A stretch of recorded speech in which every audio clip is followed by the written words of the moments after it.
నాకు ఒక్కటే బాధ అనిపిస్తుంది.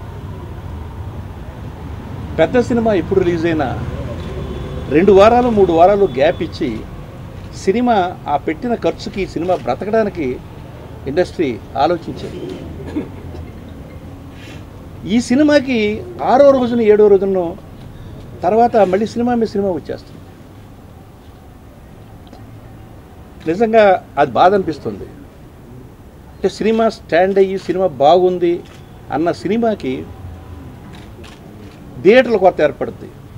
ఫర్ ఎగ్జాంపుల్ గుంటూరు ఉందనుకోండి, గుంటూరులో నాకు తెలిసి 16వ తారీఖుకి 7 థియేటర్లు తీసేస్తున్నారు. ఏమంటే ముందు కమిట్ చేసుకున్నామంటారు. చాలా సినిమాలు పెద్ద సినిమాలకి మరి గ్యాప్ ఇస్తా వస్తారు. ఇక్కడ ఒక్కసారి 3 సినిమాలు 3 వారాల్లో పెట్టుకోవడం అనేది అది ఎంతవరకు సమంజసం అని, ఎవరు బాగుపడడానికి, ఎవరు నాశనం అయిపోవడానికి? ఎందుకు ఈ పోటీ? పెద్ద సినిమాలకి పండగలు అక్కర్లేదండి, పెద్ద హీరోల సినిమాలకి పండగలు అక్కర్లేదు. వాళ్ళు ఏ రోజు సినిమా రిలీజ్ చేస్తారో ఆ రోజే పండగ.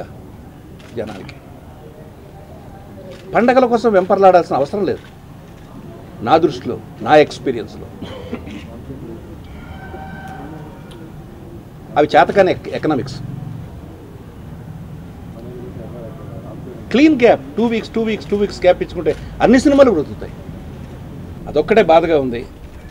ఈ సినిమాకి ఇంకొక వారం రోజులు వేరే సినిమా లేకుండా గ్యాప్ కనుక వచ్చుంటే మాత్రం ఈ సినిమా చరిత్ర సృష్టిస్తుంది.